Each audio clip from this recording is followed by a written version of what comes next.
Hello, good evening, नमस्कार। आइए start करेंगे आज की क्लास को। तो आज का टाइटल जो है वो है फायर एंड फ्यूरी, और ये ईरान वाला जो वॉर चल रहा है उसको डिकोड कर रहा है एडिटोरियल। ठीक है, तो इस विषय पर हमारी चर्चा होगी। क्वेश्चंस होंगे लास्ट में, कॉम्प्रिहेंशन के क्वेश्चन होंगे, मैच द कॉलम के क्वेश्चंस हैं, कॉमन एरर्स के। तो आप देखिए, एक सेशन जो आप 30-35 मिनट देखते हैं मेरे साथ, उसमें कितनी कुछ चीज़ें सीखने को मिलती हैं। बहुत सारे वर्ड्स आप नए सीखते हैं, ट्रांसलेशन के गो थ्रू करते हैं, कैसे ट्रांसलेट कर सकते हैं सेंटेंस को। इसके अलावा आप सीखते हैं ग्रामर, और ग्रामर रटने की आवश्यकता नहीं है, कॉन्सेप्ट्स को कैसे अप्लाई करें वो एप्लीकेशन आपको यहाँ सीखने को मिलती है। साथ में कॉम्प्रिहेंड करने की जो क्षमता है वो आपकी डेवलप होती है। तो चलिए स्टार्ट करेंगे आज की क्लास को। ये जो कुछ क्वेश्चंस है, मल्टीपल एरर्स यहाँ पे आपको दे रखी हैं, इनको फाइंड आउट करना है। ठीक है, मल्टीपल एरर्स आर देयर। पहला क्वेश्चन है, the irony are stark that mister Trump who have won the presidency twice campaigning on oppose America's forever wars has now lead the US into another disastrous conflict। तो एक तो सीधा सीधा दिख ही रहा है, सब्जेक्ट ऑफ अग्रीमेंट की गलती है कि आयरनी जो है वो सिंगुलर है, तो यहाँ आर नहीं आएगा, क्या लगेगा, इज लगेगा। एक गलती तो यही है। तो आयरनी मतलब विडंबना, व्यंग्य।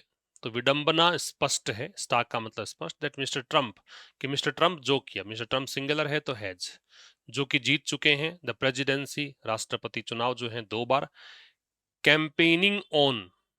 अब ये कैंपेनिंग ऑन गलत है, मतलब ऐसा नहीं है कि कैंपेन मतलब इन्होंने जीता चुनाव और इनकी जो कैंपेनिंग रही इस तरीके से जीता, ऐसा करके इन्होंने जीता, ये यहाँ पे कहना चाह रहा है। तो इन्होंने कैंपेन किया था, किसके लिए? इन्होंने कैंपेन किया था कि जो लगातार युद्ध चलते हैं अमेरिका में उसको हम बंद कर देंगे। ठीक है, ये इसी चीज को लेकर, इसी एजेंडा को लेकर सत्ता में आए थे कि जो लगातार युद्ध चल रहे हैं उनको हम हटा देंगे। तो कैंपेन्ड ऑन, इन्होंने कैंपेन किया।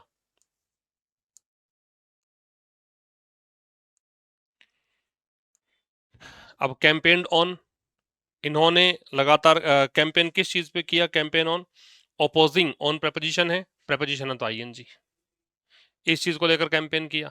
अमेरिका के फॉर एवर वॉर्स की लगातार युद्ध, अनएंडिंग वॉर्स, कभी ना खत्म होने वाले युद्ध। हैज नाउ लेड, हैज के साथ वर्ब की थर्ड फॉर्म। अब इसने यूएस को क्या, एक और डिजास्टर्स कॉन्फ्लिक्ट में, विनाशकारी संघर्ष में धकेल दिया है। तो the irony is stark, irony stark है, विडंबना बड़ी स्पष्ट है, that mister Trump has won, who has won, mister Trump जिन्होंने की प्रेसिडेंसी को 2 बार जीत लिया है, ट्वाइस जीता है, campaigned on opposing America's forever wars. इन्होंने कैंपेन किस तरीके से किया था? इन्होंने कैंपेन किया था ओपोज करने को लेकर। इन्होंने कहा था कि हम विरोध करेंगे अमेरिका के लगातार जो युद्ध चल रहे हैं उसको। वही मिस्टर ट्रंप है जो कि अब इन्होंने लीड किया है हैज के साथ थर्ड फॉर्म, यूएस को किस में, एक और डिजास्टर्स कॉन्फ्लिक्ट में, एक और विनाशकारी संघर्ष में धकेल दिया है। 20 डेज ऑन, 20 दिन होने को आ गए हैं। ईरान कंटिन्यू, कंटिन्यू नहीं आएगा, कंटिन्यूज आएगा, लगातार जारी है। तो 20 दिन के बाद भी लगातार जारी है, इसका क्या करना? टू के साथ बेस फॉर्म आएगी तो यहाँ पे आएगा फायर, फायर करना, missiles and drones at Israel and neighbouring countries, who नहीं आके विच या दैट लगेगा, वो कंट्रीज जो कि क्या करती हैं, दैट। अब दैट से पहले कंट्रीज हैं, प्लूरल हैं, प्लूरल हैं तो ये होस्ट नहीं आके क्या आएगा, होस्ट, क्योंकि बहुवचन है तो बहुवचन क्रिया लगाइए। और वो कब बनेगी? जब एस और यस हटेगा। तो इसका ट्रांसलेशन ये हुआ कि 20 दिनों के बाद ईरान, 20 दिनों के बाद भी ईरान लगातार मिसाइल्स फायर कर रहा है, ड्रोन्स फायर कर रहा है, किस पर? इजराइल पर और पड़ोसी देशों पर। वो पड़ोसी देश जो कि होस्ट करते हैं यूएस के बेसिस, मतलब जहां पे यूएस के सैन्य अड्डे हैं जो वहां पे हैं। ठीक है, तो ये मतलब है। Iran closure of the strait of Hormuz, तो ईरान क्लोजर ना करके ईरान का क्लोजर, ईरान ने क्या है, बंद कर दिया है, तो ईरान जाएगा यहाँ पे, ईरान के स्थान पे, तो ईरान क्लोजर। किस चीज का? स्ट्रेट ऑफ हॉर्मुज का। इस जो मार्ग है, जिस मार्ग से जो एलपीजी एलएनजी पहुंच रही है अलग अलग देशों में, तो इस मार्ग का जो क्लोजर है, अलोंग विद रिटेलिएटरी स्ट्राइक्स, किसके साथ साथ? रिटेलिएटरी मतलब होता है रिवेंजफुल, प्रतिशोधात्मक, स्ट्राइक्स का मतलब होता है हमले, इनके साथ साथ। अलोंग विद वाला कॉन्सेप्ट तो तुमने पढ़ा होगा अग्रीमेंट टॉपिक में, कि अगर ये दे रखा होता है तो इससे पहले वाला सब्जेक्ट लेते हैं अपन। पहले वाला सब्जेक्ट क्या है? क्लोजर है, सिंगुलर है, सिंगुलर है तो हैव नहीं आके क्या आएगा? हैज। अब ये हैज आ गया तो वर्ब की कौन सी फॉर्म आएगी? थर्ड फॉर्म, तो यहां करो ड्रीवन। ठीक है, ड्रीवन अप का मतलब है इंक्रीज कर दिया, इसने बढ़ा दिया। एनर्जी प्राइसेस को, विच थ्रेटन, वो प्राइसेस जो कि अब खतरे में डाल रही है, थ्रेटन का मतलब है एंडेंजर करना, इम्पेरिल करना, जो खतरे में डाल रही है ग्लोबल इकोनॉमी को, वैश्विक अर्थव्यवस्था को। यहां तक फिर समझेंगे। क्या कह रहा है कि ईरान के द्वारा स्ट्रेट ऑफ हॉर्मुज का जो क्लोजर है रिटेलिएटरी स्ट्राइक्स के साथ साथ, इस क्लोजर ने एनर्जी प्राइसेस को बढ़ा दिया है, और वो प्राइसेस जो कि यहाँ पे एंडेंजर करती है, इम्पेरिल करती है ग्लोबल इकोनॉमी को, मतलब वैश्विक अर्थव्यवस्था को संकट में डालती है। Israel then escalate the conflict further by assassinating key leaders, which was an important link between military and political establishment. Israel ने फिर, देन जो है वो पास्ट का हिंट होता है, ठीक है, ये नाउ का पास्ट होता है, नाउ प्रेजेंट में यूज करते हैं, पास्ट में ये लगाते हैं, तो पास्ट का हिंट है, तो ये एस्केलेट ना आके क्या आएगा, एस्केलेटेड, इसका मतलब होता है बढ़ाना।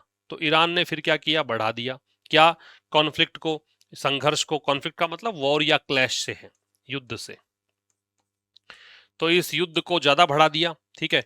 फर्दर बाय असैसिनेटिंग, कैसे, असैसिनेट करके, असैसिनेट का मतलब होता है मर्डर, किल या एलिमिनेट, मार डालना, राजनीतिक कारणों से हत्या जो होती है उसको हम असैसिनेट बोलते हैं। असैसिनेट करके किसको, की लीडर्स को, जो महत्वपूर्ण नेता हैं उनको, जो वीआईपी लीडर्स हैं उनको, विच नहीं आएगा, यहां आएगा हु, क्योंकि लीडर्स पर्सन्स हैं, लिविंग ऑब्जेक्ट्स के लिए हु लगता है। फिर ये हु से पहले देखिए लीडर्स बहुवचन है, तो फिर यहाँ पे क्या आएगा, वर, वॉज नहीं आएगा। जो कि थे, क्या, इंपॉर्टेंट से पहले ए नहीं आएगा, एन आएगा, जो कि क्या थे, एन इम्पोर्टेंट लिंक, एक महत्वपूर्ण लिंक था किसके बीच में, मिलिट्री और पॉलिटिकल एस्टेब्लिशमेंट, निश्चित हो गया वहां का कि जो भी राजनीतिक वहां पे सिस्टम था तो दे लग जाएगा, द पॉलिटिकल एस्टेब्लिशमेंट। फिर समझ लीजिए, पास्ट की बात है, एस्केलेटेड किया, इजराइल ने फिर से युद्ध को बढ़ा दिया, कैसे, की लीडर्स को मार करके, ठीक है। अब की लीडर्स बहुवचन है, पहली बात तो पर्सन है इस कारण से हु, फिर बहुवचन है इस कारण से वर, फिर इंपॉर्टेंट का साउंड देखकर एन, जो कि महत्वपूर्ण लिंक थे, सेना और जो राजनीतिक सिस्टम वहां पे चलता है उसके भी राजनीतिक सिस्टम निश्चित हो गया, इस कारण से लगाइए द पॉलिटिकल एस्टेब्लिशमेंट। एक और देखेंगे,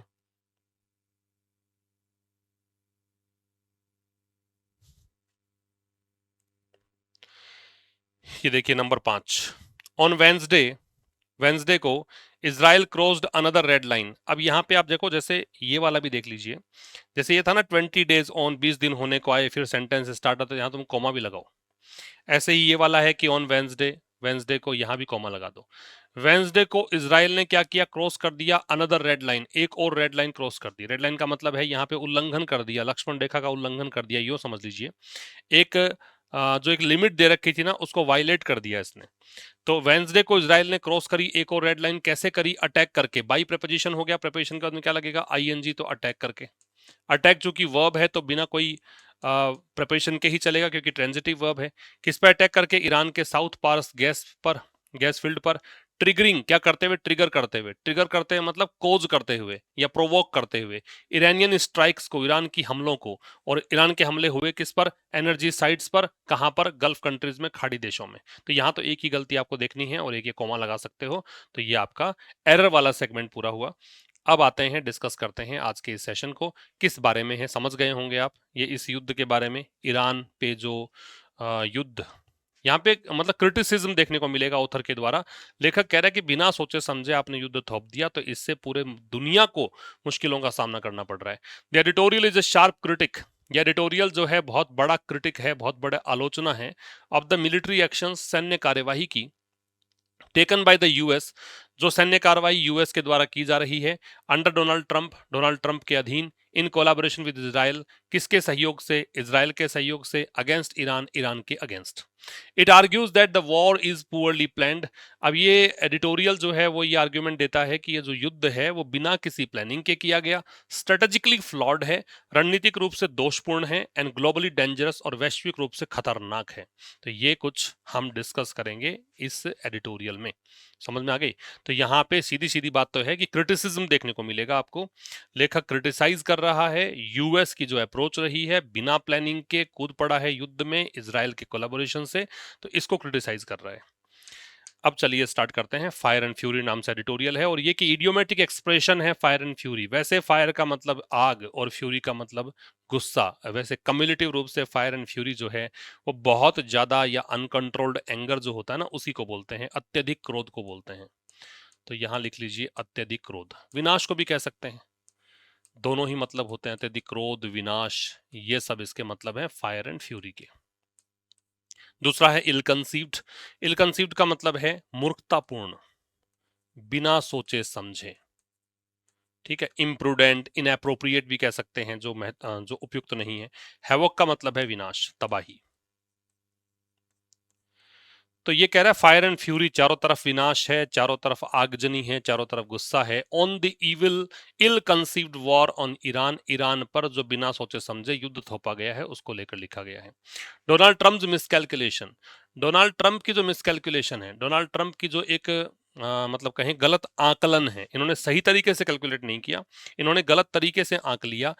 ये जो चीज है ना, कहां पर, ईरान में, मैं इसको एडवर्ब कह सकता हूं क्योंकि एडवर्ब ऑफ प्लेस है ये, है ना। ये कैलकुलेशन जो है क्या कर रहा है, हर्ट कर रहा है। हर्ट कर रहा है मतलब आहत कर रहा है, परेशान कर रहा है, किसको, पूरी दुनिया को। ये ऑब्जेक्ट हो गया। तो डोनाल्ड ट्रंप की जो मिसकैलकुलेशन है ईरान में, वो पूरे दुनिया को हर्ट कर रही है। होल से पहले द का प्रयोग हम करते हैं, ये आपको ध्यान रखना है। अब समझिए कि इस स्लाइड में क्या लिखा हुआ है। इसमें लिखा है कि Benjamin Netanyahu and Donald Trump have brought death and destruction to Asia and economic havoc on the whole world by launching an ill conceived illegal war on Iran on February 28। Benjamin Netanyahu और Donald Trump जो है, इन्होंने दोनों ने मिलकर death और destruction लेकर आए हैं ये एशिया में। एशिया में डेथ और डिस्ट्रक्शन, आप लोग को मरते हुए देखेंगे, विनाश देखेंगे, तबाही देखेंगे, एंड इकोनॉमिक हैवॉक, और आर्थिक विभीषिका, आर्थिक संकट इन्होंने पैदा कर दिया है पूरे दुनिया पर। कैसे? लॉन्च करके इल कंसीव्ड इलीगल वॉर। वॉर के बारे में दो यहाँ पे मॉडिफायर्स हैं, एक तो कहा बिना प्लानिंग के, और एक गैर कानूनी अवैध इसने करार दिया है। ईरान पर जो युद्ध थोपा है, और February 28 को ऐसा इन्होंने लॉन्च किया था, स्टार्ट किया था। अब समझिए, ये आपका हो गया सब्जेक्ट, ये आपकी हो गई वर्ब, और प्रेजेंट परफेक्ट कह ही सकते हैं। अब ब्रॉड का जो ऑब्जेक्ट है वो ये है डेथ एंड डिस्ट्रक्शन। ये ऑब्जेक्ट कहां लेकर आए हैं ये? तो ये लेकर आए हैं एशिया में। अच्छा, कई बुक्स आपको बोलेंगी कि कॉन्टिनेंट्स के नाम से पहले, महाद्वीपों के नाम से पहले द लगाना है, सब बकवास है, ऐसा कुछ नहीं है। तो आप ध्यान रखें इस बात का कि कॉन्टिनेंट्स के नाम से पहले द नहीं आता। An economic havoc on the whole world, और ये क्या लेकर आए हैं? आर्थिक तबाही पूरे दुनिया पर। कैसे? ऐसा करके। तो ये प्रेपोजिशन की रिक्वायरमेंट रहती है आईएनजी, तो देखो आईएनजी लगा, लॉन्च करके। अच्छा, वॉर जो है वो लॉन्च होता है, इट इज इंपॉर्टेंट। अगर आप क्लोज टेस्ट वगैरह के कॉन्टेक्स्ट में देखेंगे तो ये चीज आपको बहुत हेल्प करेगी, है ना। वॉर अगर आपने किसी पर थोपा है, स्टार्ट किया है, तो लॉन्च किया है। आप किसी से युद्ध लड़ रहे हैं तो WAGE, वेज मैंने आपको बताया था। तो ये कुछ वर्ड्स हैं जो कि इस वर्ड के साथ ऐसा ही होगा, ये पेयर में ही आएंगे, ये कॉलोक्वियल्स कहलाते हैं, ये इंपॉर्टेंट है, याद रखेंगे आप, ठीक है। क्या लॉन्च करते हुए? इल कंसीव्ड, एडजेक्टिव नंबर 1, ठीक है। फिर इलीगल, एडजेक्टिव नंबर 2, और ये किसको मॉडिफाई कर रहे हैं? इस वॉर को। किस पर इन्होंने ये युद्ध थोपा है? ईरान पर। और कब की बात है? पर्टिकुलर डे की बात कर रहा है। तो ये एडवर्ब ऑफ टाइम आपको दे रखा है, 28 February को। क्लियर? नेक्स्ट देखिएगा, रिटेलिएटरी जो होता है वो प्रतिशोधात्मक होता है। रिटेलिएटरी मतलब प्रतिशोधात्मक, बदला लेने की भावना से ओतप्रोत। Revengeful, retributive. स्ट्राइक का मतलब हमला है, अटैक या असॉल्ट। ड्राइव अप का मतलब बढ़ाना है, इंक्रीज करना, बूस्ट करना, एस्केलेट करना, ठीक है। और थ्रेटन जो है वो होता है खतरे में डालना। एंडेंजर, जेपडाइज, अच्छा इसका प्रोनाउंसिएशन देखना, जेपडाइज है ये, खतरे में डालना। इंपेरिल भी होता है। अभी इसमें कह रहा है 20 days ऑन, 20 दिन होने को आ गए। Iran continues to fire missiles and drones at Israel. लगातार ईरान जो है वो मिसाइल्स और ड्रोन्स दाग रहा है इजराइल पर। And neighbouring Persian gulf countries, और फारस की खाड़ी के में जो देश हैं इसके पड़ोसी, उस पर ऐसा कर रहा है। होस्टिंग यूएस बेसिस, उन देशों पर जहां जहां यूएस के सैन्य अड्डे हैं, ठीक है। और Iran closure of the strait of Hormuz, Iran ने ये बंद कर दिया ये मार्ग। Along with retaliatory strikes on oil and gas facilities, साथ साथ में इसके प्रतिशोधात्मक हमले चल रहे हैं ऑयल और गैस प्लांट्स पर गल्फ कंट्रीज में। Have driven up energy prices, इसने एनर्जी प्राइसेस को बढ़ा दिया है। Threatening the global economy, global economy को खतरे में डालते हुए। तो 20 days ऑन, 20 दिन होने को आ गए। ईरान जो है वो अभी भी जारी है इसका क्या करना, फायर करना। फायर करना मतलब दागना। क्या चीजें, मिसाइल और ड्रोन्स, ये टू फायर के ऑब्जेक्ट हैं। किस पर ये फायर कर रहा है, दाग रहा है इजराइल पर, और किस पर, नेबरिंग पर्शियन गल्फ कंट्रीज पर। और ये कौन से देश हैं जो होस्ट कर रहे हैं यूएस बेसिस को, जहां पे यूएस बेसिस हैं। ईरान का जो क्लोजर है, ईरान ने बंद कर दिया किसको, इसको। साथ साथ में क्या चल रहा है, साथ साथ में रिटेलिएटरी स्ट्राइक्स चल रही है, जिसमें आप ये नाउन कहेंगे और ये एडजेक्टिव कहेंगे। ठीक है। और किस पर स्ट्राइक चल रही है, तो मैंने आपको बता रखा है कि whenever attack is used as a noun then we can use on. तो स्ट्राइक्स के साथ भी सेम है, असॉल्ट और अटैक के सेंस में ही आ रहा है तो ऑन लगा सकते हैं। किस पर, oil and gas facilities. Facilities can be replaced with plants. ठीक है, कहां पर, इन देशों में। अब देखिएगा ये गलत दे रखा है ग्रामर से, ये हैव ना आके क्या आना चाहिए, हैज। क्यों, क्योंकि अलोंग विद से पहले हमने देखा ईरान क्लोजर, अभी क्लोजर सब्जेक्ट है, इसकी वर्ब हैज आएगी। इसने ड्राइव अप किया है, ड्रिवन अप इसलिए कि हैज के साथ थर्ड फॉर्म है। किसको ड्राइव अप किया है, इसको, ये ऑब्जेक्ट हो गया। और कैसे किया है, ये प्रेजेंट पार्टिसिपल खतरे में डालते हुए, किसको, ग्लोबल इकोनॉमी को, अर्थव्यवस्था को, वैश्विक अर्थव्यवस्था को। क्लियर। आइए नेक्स्ट पर। इसमें स्टॉक, स्टॉक का मतलब है स्पष्ट। बिहेस्ट का मतलब है के कहने पर, के निवेदन पर, के आदेश पर। ठीक है। विंडो का मतलब यहां पे अवसर है, चांस है। और टर्मिनल का मतलब है केंद्र, फैसिलिटी, प्लांट, ये सब कह सकते हो। अब ये कह रहा है द आयरनी इज स्टार्क, जो विडंबना है वो बिल्कुल स्पष्ट है। क्या विडंबना है, कि mister Trump who won the presidency twice, कि मिस्टर ट्रंप जिन्होंने 2 बार प्रेसिडेंट इलेक्शन जीता, campaigning on opposing America's forever wars. अब देखो यहाँ पे कैंपेनिंग भी आ सकता था, प्रेजेंट पार्टिसिपल देख के हमने जो किया है उसमें कॉमन एरर वाले सेगमेंट में। यहाँ कैंपेनिंग इसलिए क्योंकि प्रेजेंट पार्टिसिपल ऐसा करते हुए किया था। इन्होंने 2 बार चुनाव जीता, क्या करते हुए, अभियान चलाते हुए। और अभियान क्या था, अमेरिका के जो फॉरएवर वॉर्स हैं, अमेरिका के जो अनएंडिंग वॉर्स हैं, उनका विरोध करते हुए। Has now led the US, अब इसने यूएस को लीड किया है, या इसको लेकर गए हैं Trump, at Israel's behest, Israel के कहने पर, इनटू अनदर डिजास्टर्स कॉन्फ्लिक्ट, एक और विनाशकारी संघर्ष में। After the initial window for regime change closed, अब ये कह रहा है कि जो सत्ता परिवर्तन का जो शुरुआती एक चांस सा बन रहा था, वो अब मार्ग बंद हो चुका है। Mister Trump send mixed signals, इसके बाद मिस्टर ट्रंप ने मिश्रित से संकेत दिए हैं, एडवर्स स्टेटमेंट्स दिए हैं, कॉन्ट्राडिक्टरी बातें की हैं, विरोधाभासी बातें की हैं। ही सेड, इन्होंने ये कहा है कि ही हैड ऑथराइज्ड टॉक्स, कि उन्होंने बातचीत को मंजूरी दी। व्हेन इजराइल रिफ्यूज, तो इजराइल ने जब मना कर दिया, तो ही ऑर्डर्ड अ स्ट्राइक ऑन खाग आइलैंड, कि उन्होंने कहा कि इन्होंने मना किया तो इन्होंने हमला करने का आदेश दे दिया इस पर। The countries man energy export terminal, ये एक देश का मुख्य एनर्जी एक्सपोर्ट केंद्र है। खाग आइलैंड की बात कर रहे हैं। द आयरनी इज स्टॉक, तो ये सब्जेक्ट है, ये वर्ब है, ये आपका कॉम्प्लीमेंट है, और कॉम्प्लीमेंट नाउन प्रोनाउन ये एडजेक्टिव होता है, तो ये एडजेक्टिव है। ठीक है। स्टॉक इंपॉर्टेंट वर्ड है, परीक्षा में पूछते हैं इसको बहुत बार, नोट डाउन कर लेना। तो ये जो विडंबना है ये क्या है, स्पष्ट है। Mister Trump subject. अब ये वाली जो कहानी है ये रिलेटिव क्लॉज है। रिलेटिव क्लॉज इसलिए मैं बोल रहा हूं क्योंकि ये इसको रिलेट कर रहा है। तो मिस्टर ट्रंप कौन, जिन्होंने के जीता। अब ये वन जो है सेकेंड फॉर्म है वर्ब की, जिन्होंने जीता प्रेसिडेंसी ट्वाइस। अब इसमें ये सब्जेक्ट, ये वर्ब और ये ऑब्जेक्ट बन रहा है ना। कैंपेनिंग ऑन, क्या करते हुए जीता, ये जीता इन्होंने कैंपेन करते हुए, प्रेजेंट पार्टिसिपल। और कैंपेन किस चीज पे किया, कैंपेन किया अपोजिंग अमेरिकाज फॉरएवर वॉर्स, मतलब इन्होंने अमेरिका का जो लगातार युद्ध है, हमेशा युद्ध की स्थिति में रहता है, अनएंडिंग वॉर्स हैं, उनकी आलोचना करते हुए, उनका विरोध करते हुए। अब वही ट्रंप है। विडंबना इसीलिए कहा है कि देखिए इन्होंने पहले कुछ कहा था, इसका उल्टा कर रहे हैं।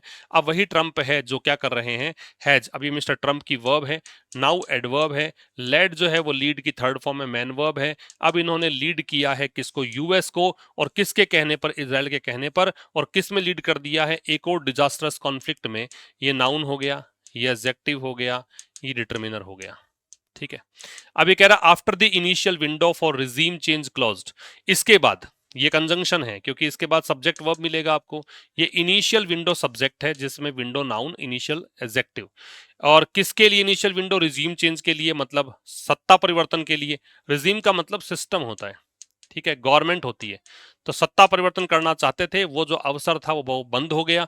अब ऐसा बंद होने के बाद, ये वर्ब हो गई, इसके बाद मिस्टर ट्रंप ने क्या किया, सेंड किए, मिक्स्ड सिग्नल सेंड किए, मतलब कॉन्ट्राडिक्टरी बातें सेंड की, कॉन्ट्राडिक्टरी बातें इन्होंने की, विरोधाभासी बातें करी। कैसे, ही सेड, उन्होंने कहा, ये ही सब्जेक्ट, ये सेड वर्ब। ये यहां पे कंजंक्शन दैट लगा दीजिए। क्या कहा कि ही सब्जेक्ट, हैड ऑथराइज्ड, इन्होंने अप्रूवल दिया था बातचीत का। ठीक है, ऑथराइज मतलब अप्रूव किया था, सैंक्शन किया था। लेकिन जब ईरान ने इनकार कर दिया, तो व्हेन ईरान रिफ्यूज, ये एडवर्ब क्लोज है, ठीक है, व्हेन से स्टार्ट हो रहा है, क्लोज भी बन रहा है, तो उन्होंने आदेश दिया, ये सब्जेक्ट, ये वर्ब किसका, एक स्ट्राइक का। अच्छा, ऑर्डर जो है वो ट्रांजिटिव वर्ब होती है, बताया हुआ है मैंने आपको। तो ऑर्डर के साथ में कभी कोई प्रेपोजिशन नहीं लगेगा अगर ये वर्ब है तो। नाउन है तो हम लगा सकते हैं, फोर लगता है जनरली। अब ये किस पर हमला, अब ये स्ट्राइक चूंकि ऑब्जेक्ट है तो नाउन है, नाउन है तो देखो ऑन लग रहा है। किस पर हमला, एक खाग आइलैंड पर। और ये क्या है, ये देश का मुख्य एनर्जी एक्सपोर्ट टर्मिनल है, हब है, सेंटर है। Clear, note it down. Escalate का मतलब बढ़ाना है, एस्केलेट जो शब्द है इसका मतलब बढ़ाना है। असैसिनेट का मतलब हत्या करना है, और मैंने पहले बता दिया था आपको कि असैसिनेट जो है राजनीतिक कारणों से हत्या करने को बोलते हैं, ठीक है। और इसके स्पेलिंग को याद करना बड़ा आसान है। असैसिनेशन जो वर्ड होता है उसमें देखो ऐसे याद कर सकते हो, एस मतलब गधा, इसके पीछे एक और एस, एक और गधा, फिर इसके पीछे आई, और इसके पीछे पूरा देश, नेशन। तो ऐसे करके इसको याद कर सकते हो, एस फिर एक और एस फिर आई फिर नेशन। तो ये कहानी, ये पूरी स्पेलिंग अच्छे से आपको याद हो जाएगी। ये राजनीतिक कारणों से हत्या करने को बोलते हैं। अब ये कह रहा है कि Israel then escalated the conflict further by assassinating Ali Larijani. अब ये इजराइल ने फिर क्या किया, इस संघर्ष को और बढ़ा दिया। कैसे, इस आदमी की हत्या कर दी। ये था कौन, ये ईरान के सिक्योरिटी काउंसिल सेक्रेटरी था, ईरान का सुरक्षा परिषद का सचिव था, और की link between the revolutionary guards, और रिवोल्यूशनरी गार्ड जो थे उनके बीच में एक की लिंक था, ठीक है। अब ये की लिंक, एक तो रिवोल्यूशनरी गार्ड एक तरफ, who are leading the war effort, ये रिवोल्यूशनरी गार्ड क्या कर रहे हैं, यही जो युद्ध है उसको लीड कर रहे हैं, एंड द पॉलिटिकल एस्टेब्लिशमेंट, और जो वहां पे राजनीतिक सिस्टम है, तंत्र है, उन दोनों के बीच में एक लिंक का काम ये कर रहे थे। As well as Iran intelligence minister, साथ में ईरान के इंटेलिजेंस मिनिस्टर को मार दिया, and the commander of the Basij paramilitary force, और जो बसीज पैरामिलिट्री फोर्स है, बसीज जो अर्धसैनिक बल है, उसके कमांडर को, ठीक है। तो इजराइल ने उसके बाद में क्या किया, देन जो है वो बताता है कि the sentence has been changed into past. तो ये आपका सब्जेक्ट, ये आपकी वर्ब, और देन को मैं एडवर्ब ही कहूंगा क्योंकि टाइम बता रहा है। तो इसने एस्केलेट किया कॉन्फ्लिक्ट को, ये ऑब्जेक्ट। कैसे किया, फर्दर मतलब आगे। कैसे किया, असैसिनेट करके, मार करके, किसको, इस व्यक्ति को। ये कौन था, ये व्यक्ति ये था, ठीक है। और देखो इसका एक पद तो ये था कि सिक्योरिटी काउंसिल का सेक्रेटरी, एक पद था, एक की लिंक था। ये की का मतलब यहाँ पे वाइटल से है, सिग्निफिकेंट से है, इंपॉर्टेंट से है, ठीक है। So if key has been used as an adjective then it means significant, और वाइटल मतलब इंपॉर्टेंट। किसके बीच में था, तो बिटवीन के लिए आपको दो क्लासेस चाहिए, दो कैटेगरी चाहिए। तो देखो यहाँ पे एक कैटेगरी तो दे रखी है, रेवोल्यूशनरी गार्ड्स, इसके बारे में बताया है कि ये वो व्यक्ति, ये वो लोग हैं जो कि वॉर एफर्ट को लीड कर रहे हैं। दूसरी तरफ है पॉलिटिकल एस्टेब्लिशमेंट, ठीक है। साथ साथ में अब यहाँ पे असैसिनेट इस व्यक्ति को किया, इसके अलावा ईरान का जो खुफिया मतलब विभाग के मिनिस्टर हैं उसको कर दिया, उसके बाद में commander of the Basij paramilitary force इसको भी कर दिया। तो ऐसा करके इसने युद्ध को एस्केलेट किया, बढ़ा दिया। और क्रॉस रेड लाइन का मतलब है सीमा का उल्लंघन करना, सीमा का उल्लंघन करना।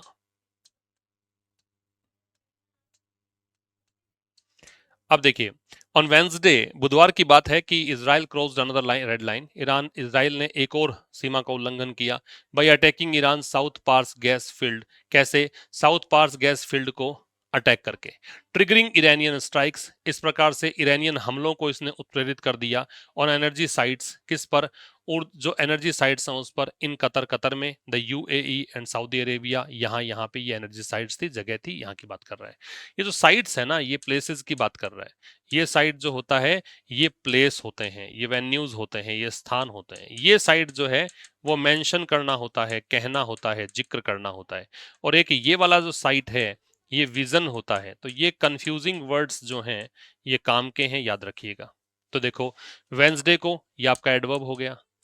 इजराइल ने क्रॉस की क्या, एक और रेड लाइन, ये ऑब्जेक्ट। कैसे करी, अटैक करके। अटैक किस पे किया, ईरान के साउथ पार्स गैस फील्ड पर। क्या करते हुए, ट्रिगर करते हुए। ट्रिगर का मतलब यहाँ पे प्रोवोक करते हुए, ठीक है, या कारण बनते हुए।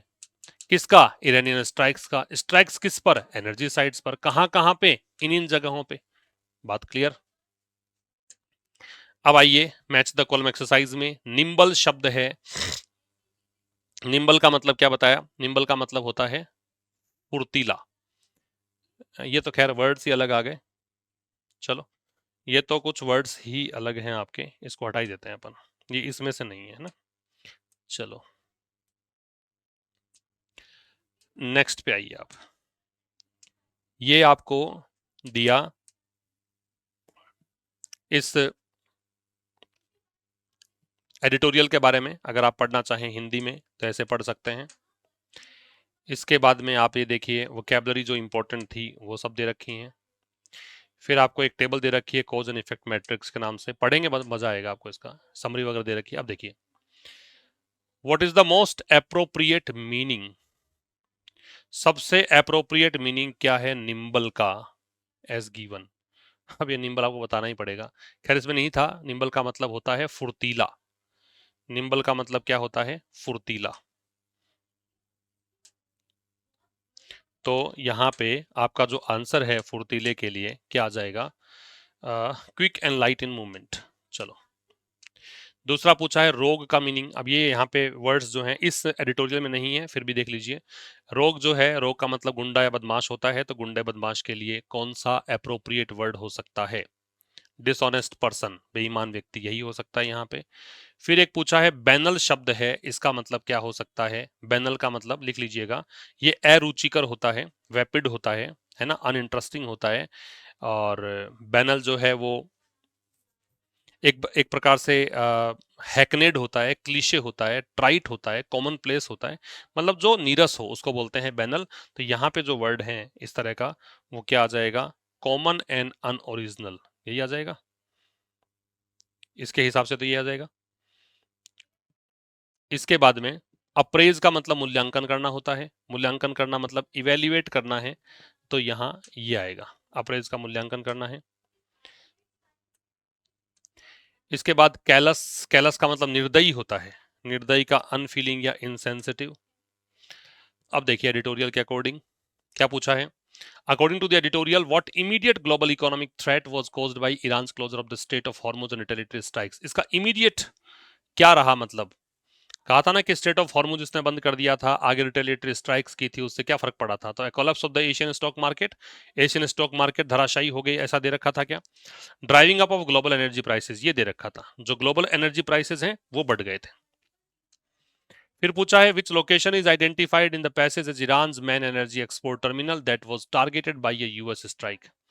कौन सी लोकेशन को आइडेंटिफाई किया गया है पैसेज में, किस रूप में, ईरान के मुख्य एनर्जी एक्सपोर्ट टर्मिनल के रूप में, जिसको कि टारगेट किया गया था यूएस स्ट्राइक के द्वारा। कौन सी लोकेशन है उसको आइडेंटिफाई किया गया है पैसेज में कि ईरान का मुख्य एनर्जी एक्सपोर्ट टर्मिनल है। खाग आइलैंड की बात की थी, लास्ट में दे रखा था। फिर who was assassinated by Israel serving as a critical link between this, तो ये एली लारिजानी। और व्हाई डज द ऑथर, ये इन्फेरेंस बेस्ड है, why does the author describe Donald Trump's involvement in the war as a stark irony. क्यों, मतलब लेखक जो है ना, लेखक ये डिस्क्राइब करता है कि इनका इन्वॉल्वमेंट जो है वो स्टार्क आयरनी है, क्योंकि इन्होंने पहले कैंपेन कुछ अलग तरीके से किया था और फिर अब ये खुद ही युद्ध कर रहे हैं। तो because he previously campaign strictly against America's entering forever wars, अब ये खुद ही युद्ध धकेल दिया, ये आंसर आएगा। और एक पूछा है इन्फेरेंस बेस्ड क्वेश्चन है, based on Israel's strike on the South Pars gas field and Iran's subsequent retaliation, what can be inferred about the current state of the conflict? Israel का जो स्ट्राइक है, हमला है साउथ पार्स गैस फील्ड पर, Iran के subsequent retaliation जो है वो इन्फर किया जा सकता है current state of the conflict. What can be inferred about the current state of the conflict, वर्तमान में जो संघर्ष की स्थिति है उसके बारे में क्या निष्कर्ष निकाल सकते हो आप।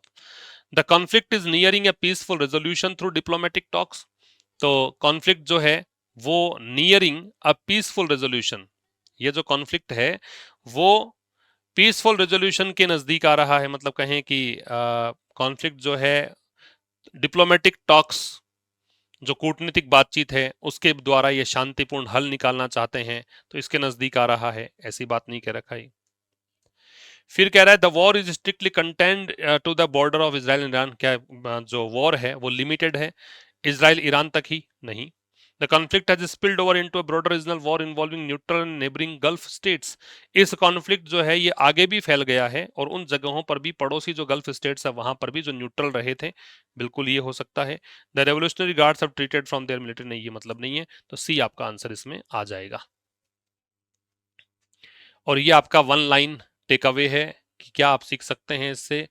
दे रखा है देखो हिंदी में, बिना सोचे समझे शुरू किए गए युद्ध सिर्फ 2 देशों को नहीं बल्कि पूरी दुनिया की इकोनॉमी को तबाह कर देते हैं, ये दे रखा है। क्लियर। तो ये था आज के इस एडिटोरियल में। मुलाकात होगी अब कल ठीक शाम 5 बजे, और कल हम बेसिक वाली न्यूज़पेपर रीडिंग करेंगे। जो न्यूज़पेपर रीडिंग फॉर बिगिनर्स वाला सेगमेंट अपना है उसको हम पढ़ेंगे कल, क्योंकि वीक में एक दिन तो बनता है, क्योंकि उन स्टूडेंट्स को भी साथ लेके चलना है जो अभी तक नहीं सीख पाए हैं, उनको अभी तक भी मुश्किल लगती है कहानी, उनको हम साथ लेके चलेंगे। तो कल का सेशन वो रहेगा। परसों फिर खैर संडे है ही, तो संडे को तो हम डिस्कस करेंगे संडे टेस्ट, जिसमें पूरे वीक के क्वेश्चन हम डिस्कस करने वाले हैं। Thank you very much for watching till the end. See you tomorrow at 5। Till then नमस्कार।